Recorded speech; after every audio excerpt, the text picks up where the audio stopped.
ప్రభుత్వం అప్రూవల్ చేసిన Polavaram right మైనాల్ capacity ఎంత?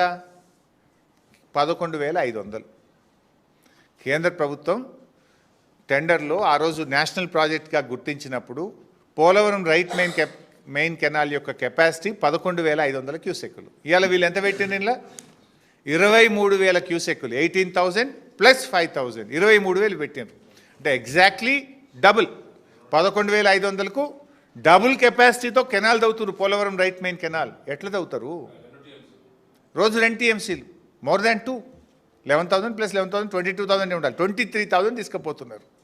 నేనేమంటున్నా అంటే Polavaram is a national project. National project approve అయినప్పుడు 11,500 క్యూసెక్లకే అప్రూవల్ అయింది. మరి ఇలా 23,000 క్యూసెక్లతో కుడి కాలువ తవ్వుతుంటే దీన్ని ఆపాల్సిన బాధ్యత బీజేపీ ప్రభుత్వానికి లేదా? మరి 23,000 క్యూసెక్కులతో తవ్వుతే నేషనల్ ప్రాజెక్ట్ కింద డబ్బులు ఎట్లా చెల్లిస్తున్నారు? గతంలో 11,500ని 18,000 చేస్తే ఆనాటి బీఆర్ఎస్ ప్రభుత్వం అబ్జెక్షన్ చెప్పింది. అబ్జెక్షన్ చెప్తే పేమెంట్లు ఆగినాయి. కేంద్ర ప్రభుత్వం డబ్బులు ఆపింది. కానీ రేవంత్ రెడ్డి ప్రభుత్వం వచ్చినాక, కాంగ్రెస్ ప్రభుత్వం వచ్చిన తర్వాత ఇప్పుడు 18,000 కాస్త 23,000 అయిపోయింది. డబ్బుల చెల్లింపు అయిపోయింది. అంటే ఈ ప్రభుత్వం పరోక్షంగా సహకరిస్తుందా, భయపడుతుందా, వాటాల కోసం పెదవులు మూసుకుందా? ఏ రకంగా 23,000 క్యూసెక్కులు తవ్వుతున్నారు?